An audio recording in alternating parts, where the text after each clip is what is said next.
Shalom, my friends. Shalom, my enemies. This is your old pal, Rabbi Sol Solomon, founder and spiritual leader of Temple Sons of Bitches in Great Neck, New York. And if there's one thing I love more than theater, and if there's one thing I love more than women, and if there's one thing I love more than borscht, actually, there's a couple more things, but I love comedy. I love people who make us laugh. And what goes into that? Well, someone who has gone into that, into midlife, is someone that Dave, the producer of this program, has known for a long time because he used to be a press agent. He used to represent all these shows on and off Broadway. So we want to talk to him about that, but also about his leap into comedy. His name is Brett Singer, and he will be appearing at the West Side Comedy Club on May 13th and May 20th. You're going to want to see him, but right now, see him now because he is with us. Shalom, Brett. Shalom, Rabbi. How are you? I'm, all the usual complaints and things. How are you? Do you have any illnesses, ailments, problems? Oh, there's so many. My knees, Rabbi. My knees are just a mess. It's ridiculous. Oh, my goodness. I'm going to need new knees. It's not happening soon, but it's going to happen. I can feel it. My mother sorry. needed new knees. I'm going to need new knees. How old, if you don't mind my asking, how old are you? I am 54. 50, oh my God, you're a kid. You're a sprinkly little kid compared to Dave. He's like 61 at this point. Well, let me ask you, how long were you a New York press agent? That's a good question. I'm gonna say 15 years. So starting in what, the late 80s, early 90s, or when did you get more like mid to late 90s. So what was the first show that you represented? Dana Call. She did a one-woman show at Don't Tell Mama. Mm-hmm. And I managed to get her into Theater Week. I don't know if you remember Theater Week. Theater Week, a lovely publication. I got her picture in there. And I got her reviewed in Time Out, just a little blurb in the listings. I called them every day for a week, and they finally relented. They said, enough with the calling, and we'll review the damn show. They sent someone out, and it was a lovely little review. And I said, maybe I can do this. This is a career. So wait, you didn't apprentice at one of the Bono O'Brien Browns or the Barlow Hartman? I did not. What I did is I produced some free theater in the park. I had a company called Young Artist Group, and we had free theater in the 79th Street Boat Basin. We did The Indian Wants the Bronx, the Israel Horovitz play. And I went to a friend of mine, David Gersten, and I asked him, how do I do this? How do I promote the show? And he said, go find every newspaper, there were lots of free papers back then. I don't know if you remember, but there were a lot of free publications, The Resident, things of that nature. AM New York, but that came AM New York, but free AM New York. Yeah. I picked them all up. He said, look up the editor, call them. There was no email back then. Nobody was emailing. Oh, yeah. All right. So you had to pick up the phone. You called, you faxed. There was a lot of faxing. Yes. Lots of faxing. I did so much faxing. It was ridiculous. And did you physically snail mail like headshots through with press releases in the mail? Absolutely. I used to you routinely send out 200 pieces of mail. Oh my God. Wow. A long time ago. It was expensive too. So this Dana Call, she essentially had to, for all that. So you're a little bit. It wasn't like I was retiring on it, but she paid me. Good, and she had to cover all the postage as well as everything else for yes, you got to bill your expenses. It's very important to bill your expenses. But it was worth it for her because if you got her press that she would not have gotten on her own. Exactly. It was a big photo in Theater Week. It was a review in Time Out. I should probably look her up. I haven't spoken You should call her. Her name is Dana Cole. Give her a call. Hello. Give her Dana. Yeah. Hello. But when you went to David Gersten, he didn't recommend going to a firm first? He just said, nah. Well, it wasn't so much. I wasn't sure that this was what I was going to do for a career. This was more when I started, it was really, I was doing it for the shows that I was producing. Oh, that makes total sense. So I didn't necessarily, I was working in the box office at the time. And it didn't really occur to me that this was something I could do to make a living. I eventually shared an office with David Gersten and David Rothenberg. Oh, yes. Who's still alive, by the way. I'm sorry? David Rothenberg is still alive and reasonably well. I think he's still on the Yes, yes, yes. radio. I've seen him. I saw him in the last 6 months. He's doing great. Yeah. Doing great. Swims every day. Takes a walk. He's doing terrific. Yeah. So I'm just throwing that in. He's an old man at this point, but and Gersting's doing fine too, but he's not nearly as old as David Rothenberg. No, no, no, no, no. He is not as old as David Rothenberg. But so after that, and you got this advice, and you had success with that first show. So little by little, how did you find shows that weren't already booked elsewhere? That's a great question. Yeah. It's all referrals. It was all somebody would like what I did. They would tell a friend. They would come to me. Back when I was doing it full time, I could probably track it, but looking back on it, I honestly don't know. I eventually got a reputation as someone who worked hard on small shows, and people would call me. I would get call. I never lacked for work. There was very few. There were really in looking back on it. I assume New York and maybe LA are probably the only places where you could make a living doing this, but it was a living. I made a living. I hustled a lot. I hosted websites for people. I designed websites for people. I wasn't a very good web designer, but I did throw websites together for people on occasion. I placed ads. I made a little bit of money doing that. Meaning what? When you place an ad with, say, the New York Times, they give the discount to the agency, and then you can mark it up to the full price. Nice. I like this. Talking. This is brilliant. So, did you have? Obviously, you had no time no problem buying an ad in the New York Times. But were you banging your head against the wall trying to get like a DJ.R. Bruckner or some third? Oh, sure. Oh, Don Bruckner. Love Don Bruckner. He came to see several of my shows. He was a wonderful man. Oh, good. Yeah. No, you always asked whether or not they came was really, I would always say this to people. It's sort of a wonder that I got a lot of the clients that I got because I was very honest. I never promised anything. I said, I will do everything I can to try to get you reviewed, but it's not up to me. It's up to the New York Times. Certainly some people, they love the Classical Theater of Harlem, for example. When I started with them, I got hired by the Classical Theater of Harlem because they weren't getting reviewed regularly by the New York Times. And they had really good productions, but the Times didn't want to go. So they hired me and I managed to get them in. And then Bruce Weber. Can I ask what was the difference? In other words, they tried. I'm sure they called. Please, they mailed, they whatever. What did you have? Was it a relationship with Don? I guess because it wasn't. I didn't so much have a relationship with Mr. Bruckner or anybody. I did know the editors. They knew me. They trusted me. I never called and said, "This is good. You should go." You can't do that. You don't really know. You just called and said, "Hey, there's some interesting work happening. I think you should consider it." And randomly, sometimes they would say yes. Or Classical Theater of Harlem, Bruce Weber really liked them. So Bruce Weber he was at the time the number 2 critic. Excuse me. I forget what his first show was. But he came, he fell in love with the company. He even did a huge feature on them. It was like a 2-page spread. It was amazing. That's 2 years worth of PR, right? For the exactly. Yeah. Guerrilla Rep I did really well with. I convinced Jesse McKinley to perform in a show. I pitched him. It's funny. I found the letter years later. I was like, I guess this was my idea. I sent a fax to Jesse and I said, here's an idea. How about you be in a Guerrilla Rep production and then write about it? And I'm surprised the Times editors didn't see that as crossing the line. Exactly. Yeah. So they did a huge feature on outdoor Shakespeare, Guerrilla Rep being the lead. I still remember it was when the Times had only just gone to color. So it was a big color photo of them doing Midsummer Night's Dream. They were dressed in white, sort of leaping out at the camera. It was a great photo. It was above the fold. It was just it was amazing. And sometimes I think it just helps to have somebody who's not the artist pitching. Oh, yeah. It means somebody else believes in the work. Yeah, absolutely.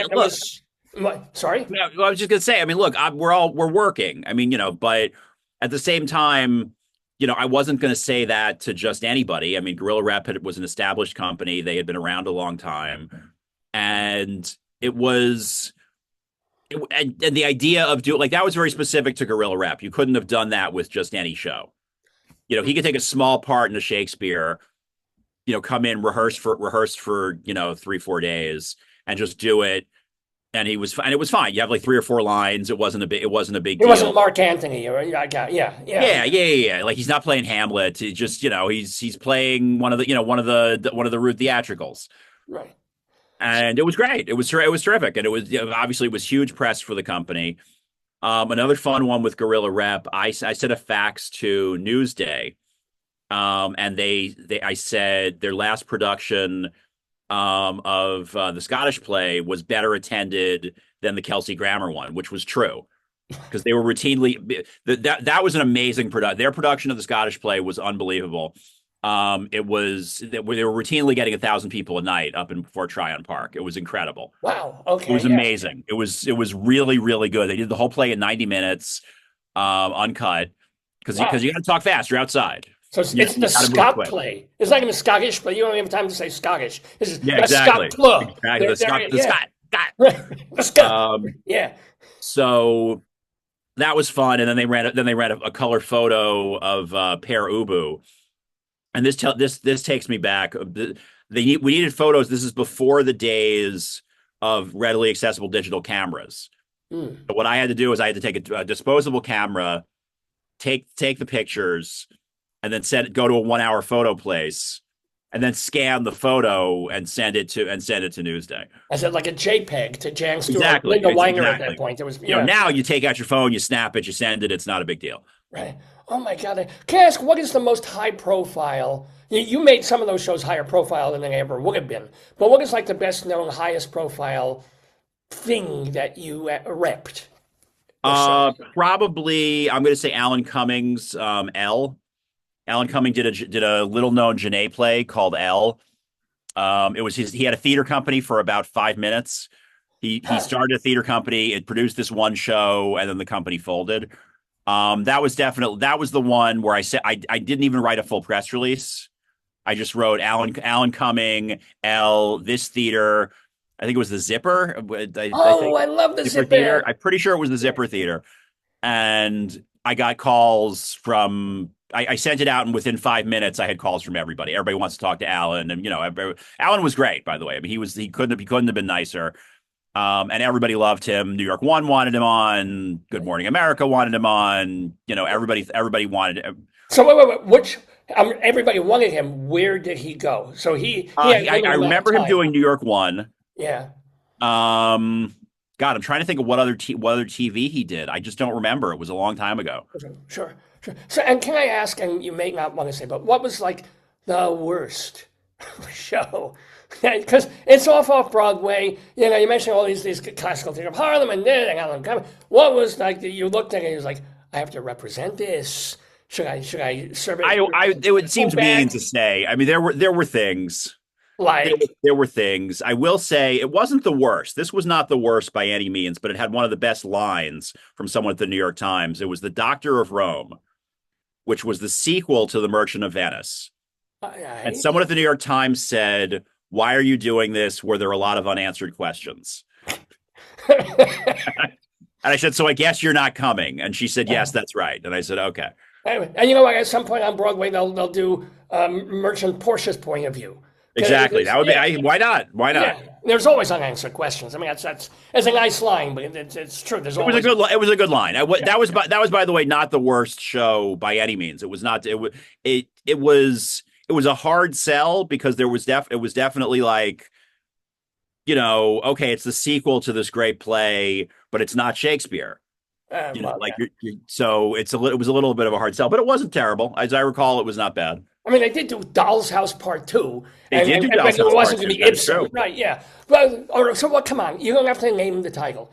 What was like where you sat there in rehearsal, I guess, or in final preview, or even you were there opening night, I assume, and you just went, with the fake smile to like support everybody. What was it?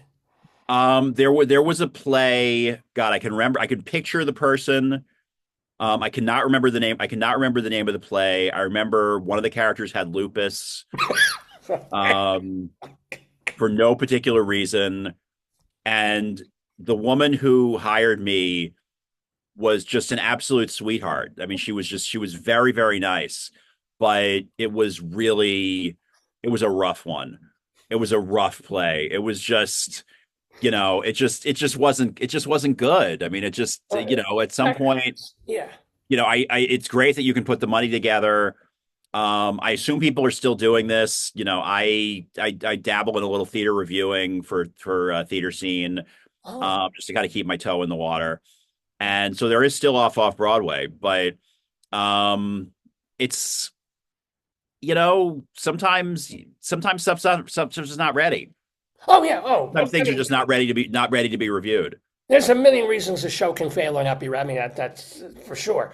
I'm also curious though. You have this nice, decent living. You know, you're not buying a palatial estate, but you're No, but living I survived. and you're loving what you're doing. Presumably, you're enjoying theater people and going to the theater and being there and getting the press and essentially liking the job, which you did for 15 years. So new. What did you stop at COVID or what kind of No, made no, no, you? no. It wasn't COVID. It was getting hard.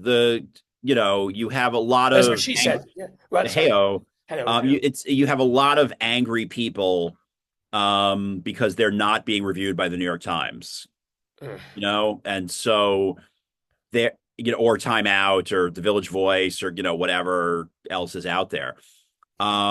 And it was difficult. It was hard to deal with. And my wife got a promotion at work and said to me, "You don't have to do this anymore. If you want to try something else, that pays a little bit less money, and it would be great if it was something that was more flexible because we had just had a second child." Mazel tov. Okay. Yeah. Thank you. Yeah. So By the way, we Mazel tov also on your first. I know Yes, that of sounds course. like I'm Thank you. only caring about the second one. First one's Yes, like, yes, yes, yeah, of course. go play in traffic. Of No, course. Mazel Of tov, course. wonderful. Yes, Mazel. But Um, yeah, and so I took her up on it. I switched to freelance writing, which gave me tons of flexibility, got my evenings back. right. It was, But what money? Where did you write for? That you. I started out writing for a website called Babbel. Mm, They were a parenting blog back when that was a thing. This is going all the way back to 2007, okay. and they paid. They didn't pay a ton, but they paid. They paid great traffic bonuses. I discovered my PR background helped me promote my posts. Brilliant. There were a Yeah. lot of websites back then that were like Reddit, except they were blatantly self-promoting. There was a website called Curtsy.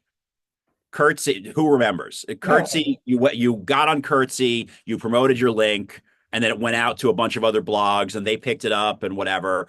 I remember one thing that I made a lot of money on was I didn't write the story, but I found a story. It was when Michael Phelps was in the Olympics and he was winning all the medals, and I found a story about his father. There Hmm. were all these stories about his mother, but there was literally one story in a small Baltimore newspaper about his father. So I linked to that, wrote a little summary, and that got picked up all over the place because no one had looked. Right. Like And you got money for forwarding somebody else's story, right? basically, that's what blogging was. I mean, there were you wrote original stuff, you wrote Oh, original opinion. I wrote some movie reviews. I wrote, it was pretty much a free for all. You could do any number of eventually they clamped down on us because we were going way off the rails and not really talking about parenting. But yeah, yeah. but you could pretty much write about anything.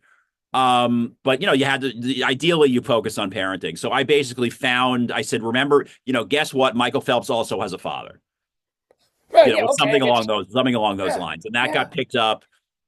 And for writing for a very short piece that was basically a link and a summary and a little bit of opinion sprinkled in, I got $500. Hey, It was that's a so, week's. Yeah. Yeah. That's nobody great. was we weren't gonna be making mortgage payments with what I was making, but it was it was money. It was decent. And then I got hired by AOL, long dead AOL. Yeah. I wrote for a bunch of their verticals, as they called them. I wrote for their I wrote for the parenting website primarily, but I also wrote for the pet website, What do you have there? Paw Nation, I think it was. No, no, I meant what you must have animals then. What do you I do what? not. There are no animals. I just love animals. Oh, We have no animals, that's but because you love animals because you have no animals. This makes heyo. yeah. Oh But wow. Yeah. I'm trying to think of what other ones I wrote for. I think there was a food blog I wrote for. And that was fun. It went the money went down very quickly. I started out getting 750 an article. When I finished, I was getting 25 an article. Oh. So it was, and that was in the course of about 2 years.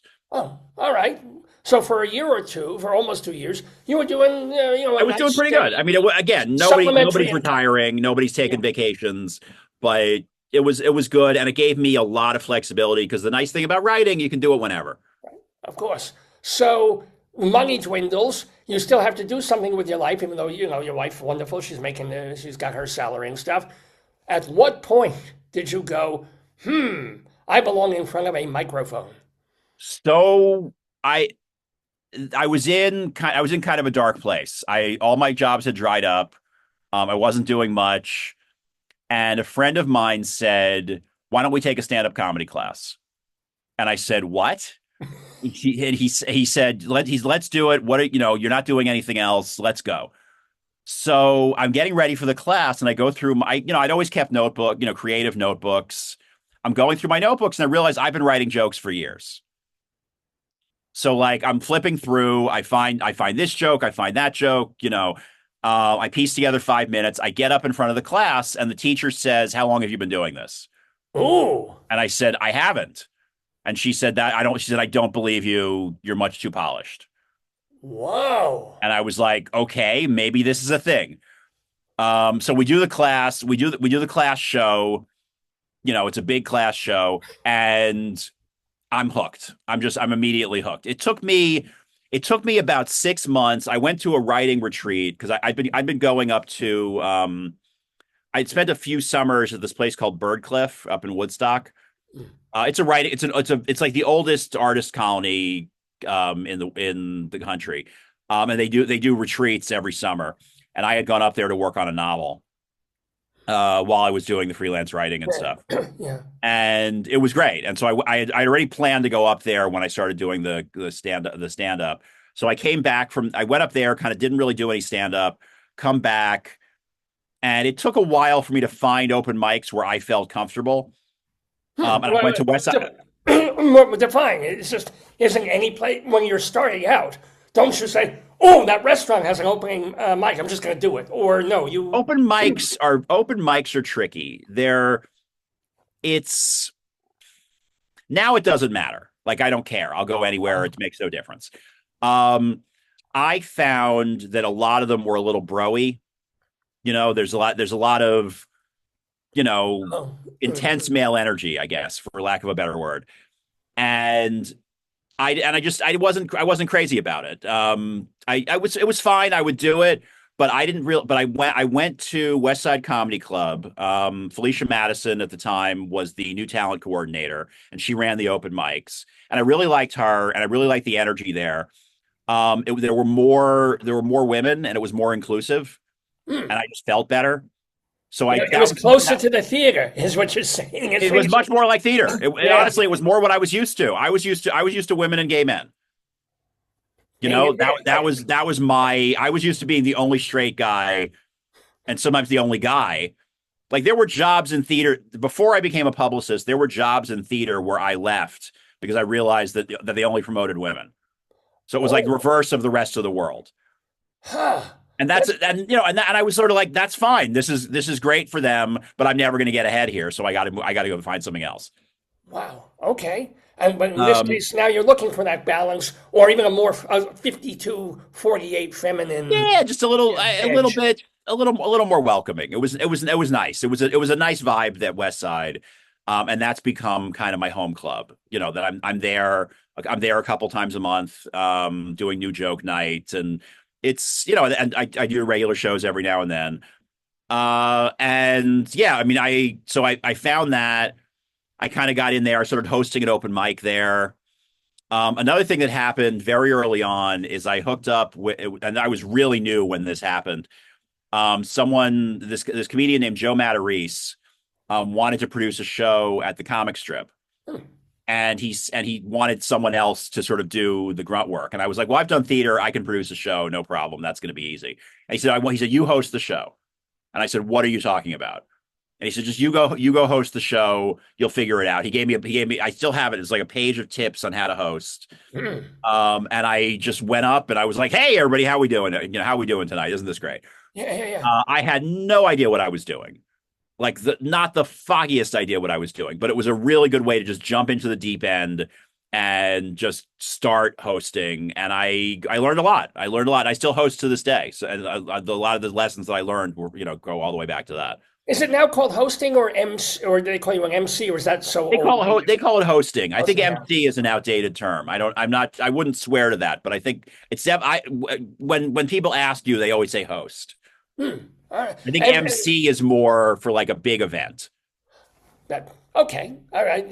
The way terminology shifts. So Yeah, all right, yeah. host as also. Okay. How long did it take you to go from say 5 great minutes that you came out of your class with to what is your do you have a 40-minute set? Do you have a 70-minute set? Are you one of I do those? not have a 70-minute set. I'm doing 25 minutes in Indianapolis. That is not the longest set I've ever done, but it's close. Hmm. I would also say it took me a while to get what I would consider to be like the jokes I did in my first 5 minutes are not being done anymore. Those were not they were jokes. They weren't good jokes.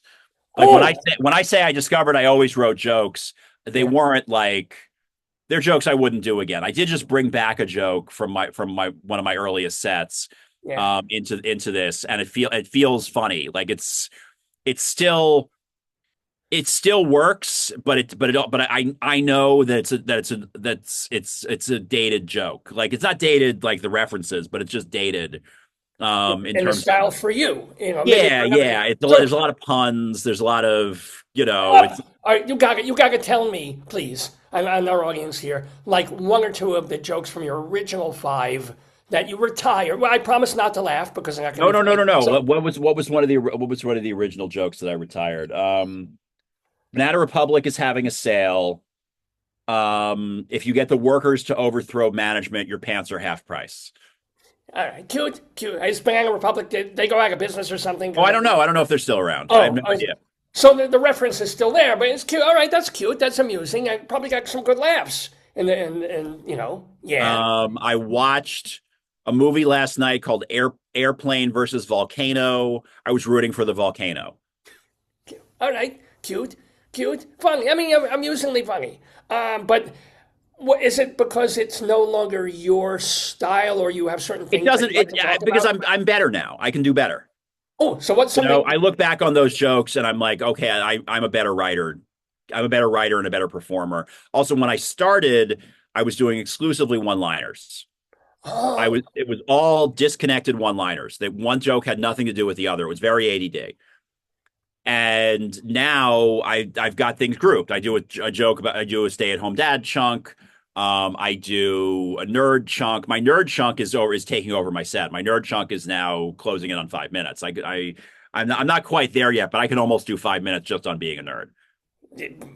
I can do my entire life just on being a nerd. Heyo. Yeah, hey, oh, there we. So can I ask you? Are you a Seinfeld type? Do you go through a joke and like surgically, like every word, move it, hone it, or is it more conversation? You have the joke, but it is what it is. You're not always like trying to make one Oh no, I'm always percent trying to make it better. incremental. Always trying to make it better. Yeah. Always trying to make it better. Always trying to make it sound more conversational. My style is I mean it's a little written sometimes. There's Oh, definitely stuff that I do where I feel like the wording is very important. I personally believe the wording is very important. There are jokes that I have that are more like a story. And those the wording tends to shift up around, but you tell it a certain way and it gets the reaction you want. You want to tell it that same way the next time. yeah, yeah. But the problem is, as a theater person, you know that if you tell it the exact same way the next time, it might not. Even then, it might not land because the audience No, is no, no. Of different. course not. That's why it's it's both, it's awful, but it's also exciting. You don't know what kind of reaction you're going to get. I did a show the other night. I told jokes that always get a laugh, and they did not because it was a weird situation. It was sort of a strange setup, and it just It didn't, but you didn't got to land. the And then road. by the end of the show, everything I was hosting. By the end of the show, everything I said got a laugh. Huh. So like the energy in the room had just changed. Yeah. This Also, this stronger tequila shots. the last comic on the show said to one of it was a great moment. I hope I never forget it. The last comic on the show said to one of the audience members, "What's the problem with dating? What's the worst thing about dating?" And she said, "Men." And it brought the house down. It opened up. It was like, where was this the rest of the show? Brought the house down. So I got up and I just did a couple of minutes to close it out. And it was like kaboom, kaboom, kaboom, kaboom. Everything was hitting. And I wanted to stay up there for 30 minutes. It was time to go, but it was just, it was And you crazy. should have thanked that previous comedian. Oh, I did. It was fantastic. It was awesome. Totally opened up the show. Have you ever had But to it opened up the show when it was over. But people remember the last. They remember the Yes, first 10 minutes. they will leave saying it was a good show. That's a very good point. People, they will leave saying it was a good show. Now, have you ever been heckled and you have like lines? Sure. Oh, you have. Yeah. The worst heckle, it was right before the pandemic. It was my last live show before the pandemic. And after every joke, this guy in the crowd would say, "Oh, that's great." And I just didn't know what to do because he's tactically saying something nice. Yeah. But it wasn't real, but it was clearly sarcastic. Yeah, it's passive aggressive. It was a weird heckle.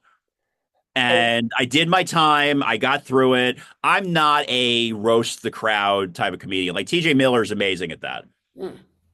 You want to see somebody destroy a crowd member, look up TJ Miller's. TJ Miller will eviscerate people. And that's not me. That's not what I do. I'm not really a roast guy, but man, did I want to throttle this dude. But you didn't acknowledge, did you? So what do? You just don't even look at him, or do you think? Oh, I'm glad you thought that. I'd have to listen back. I'd have to listen back to it. I mean, I think I started addressing him like, "Where are you from?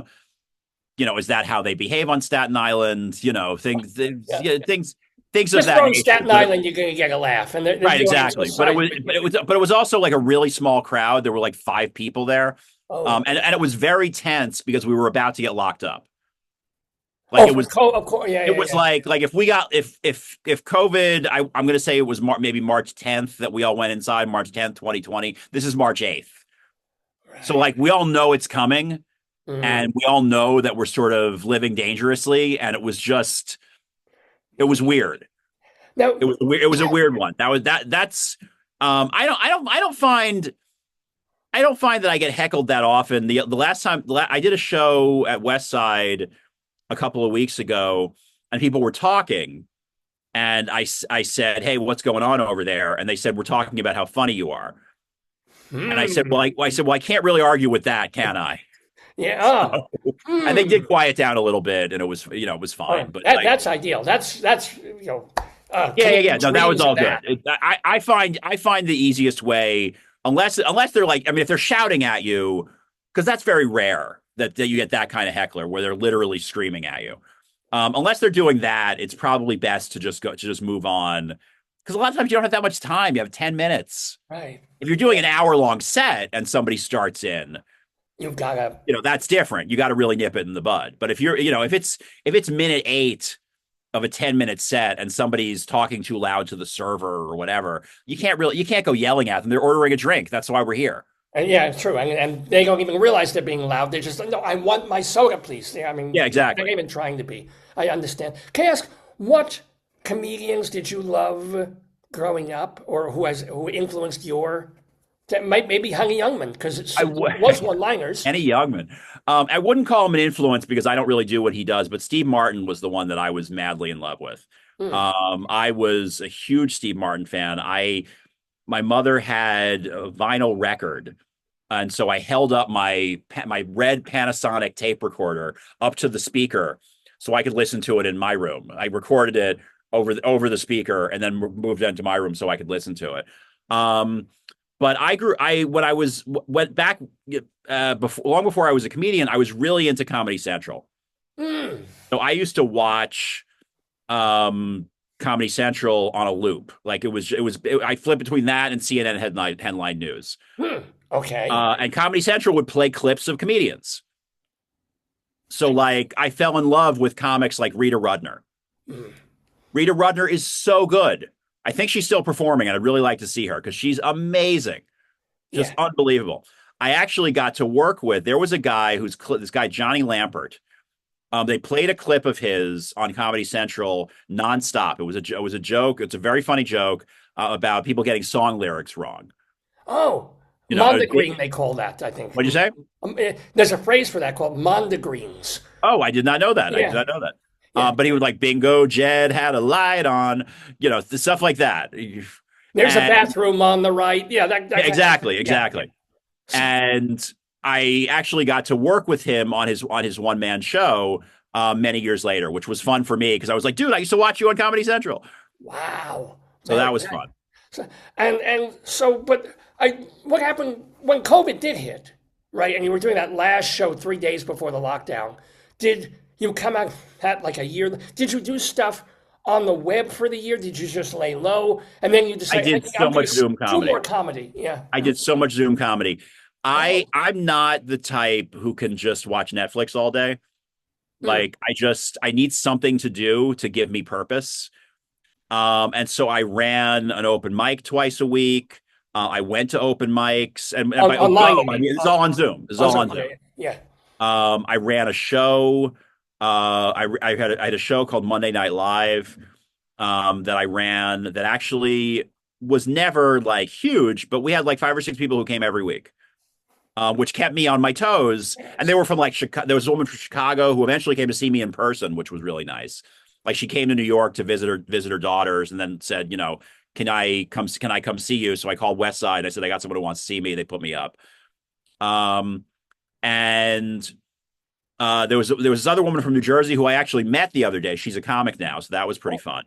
I was looking at her name, and I was like, I know you, and she said, yeah, I used to come to your Zoom show, and I was like, oh my god, that's amazing, See, Alice, you you're have Alice. yeah. I love that you have an influence now. That's so good. It People was in fun. It was yeah. fun. I mean, could I have used the time better? Sure, I probably could have written fewer jokes about the pandemic that I'm never going to use again.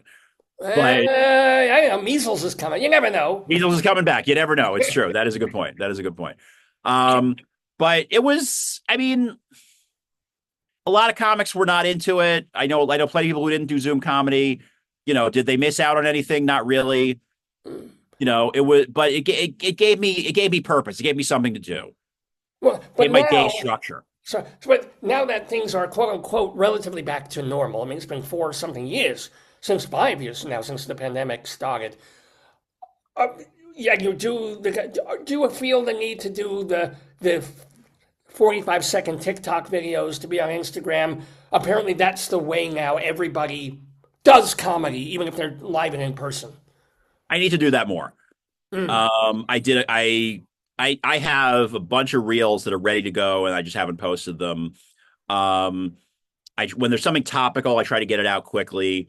Mm. I've gotten pretty good at editing them and sort of, quickly doing the captions and whatever. Like I know there's a program on my phone. I use it. It's fine.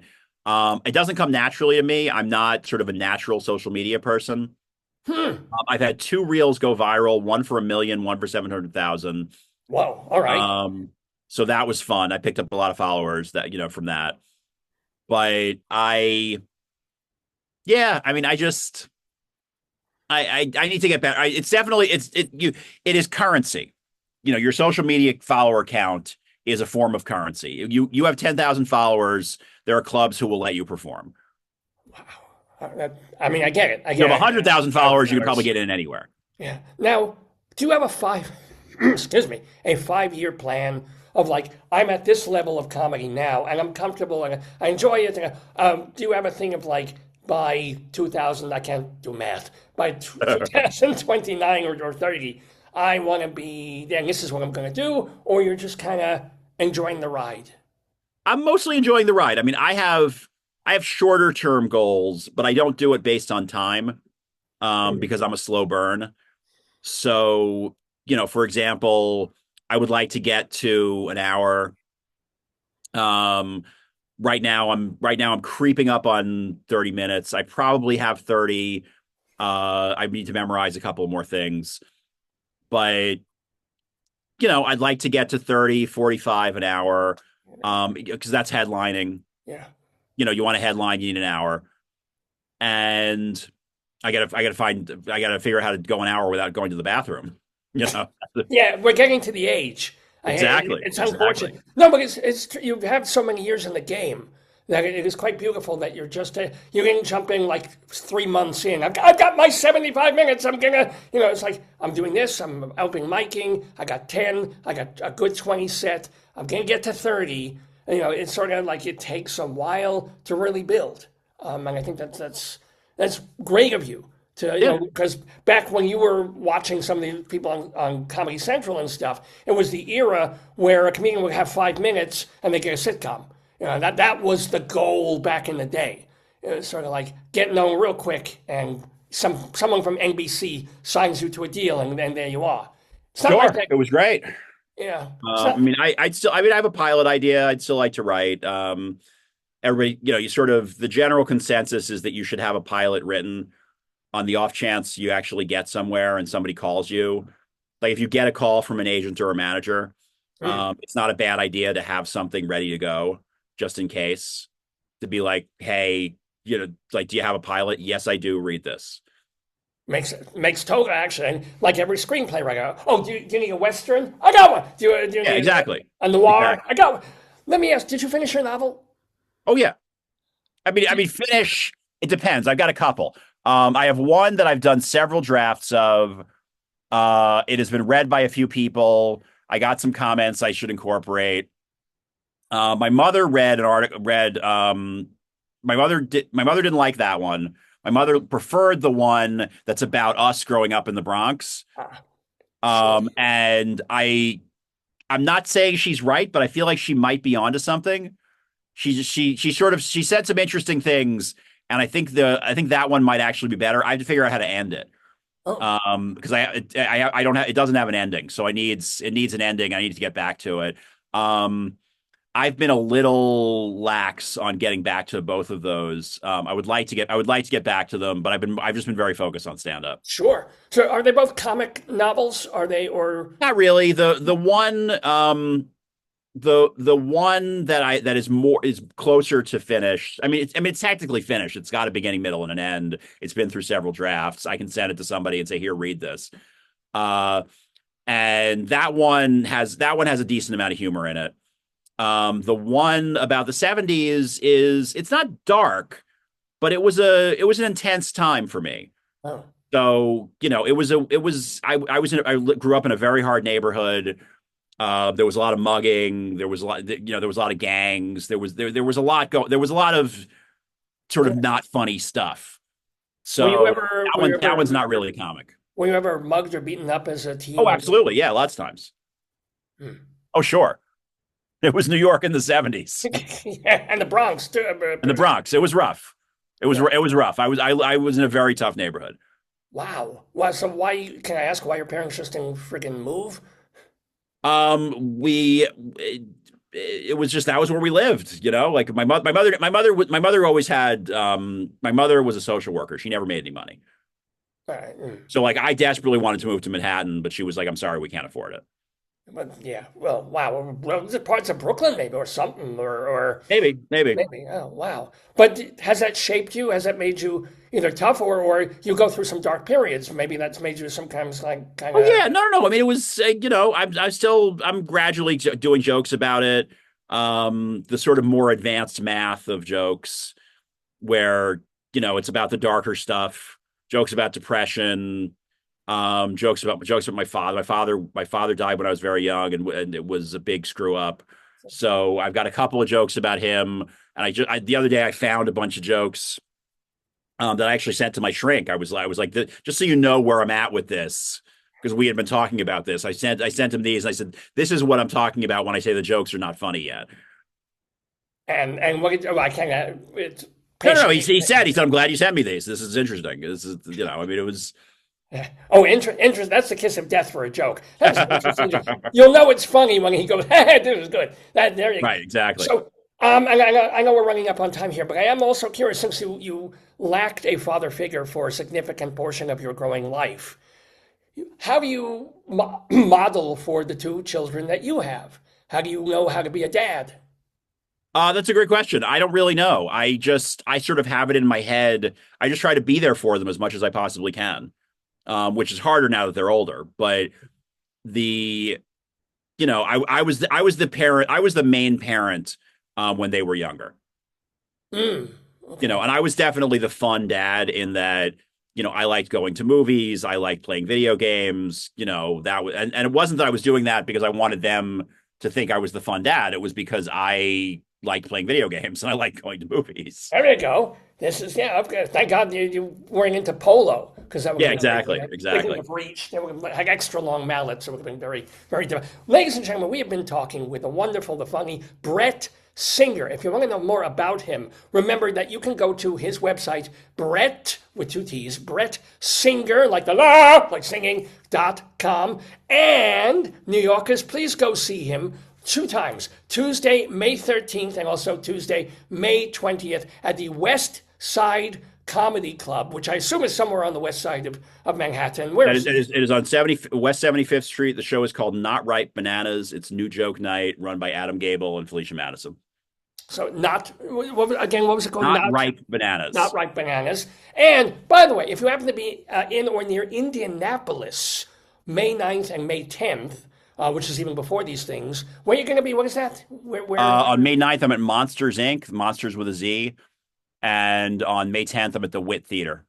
The Wit, a theater. Very, very nice. Very fancy. So my last question for you, Brett Singer, goes back to actually what we were talking about the first part of the conversation. Gotta ask, not in terms of your representing them, but what is your favorite all-time Broadway, off-Broadway show? Oh, I'm going to say Into the Woods. That was the first Broadway musical I saw, and it just knocked me out. That was the show where I realized I liked musicals. Wow. I was 16 years old. It was a big deal for my mother to take me to a Broadway show. She didn't have any money. She said, "What do you want to see?" I said, "Into the Woods." And I was just charmed. I couldn't believe it. I thought it was amazing. And since you went into the business, there's a corollary question. There's always a corollary question.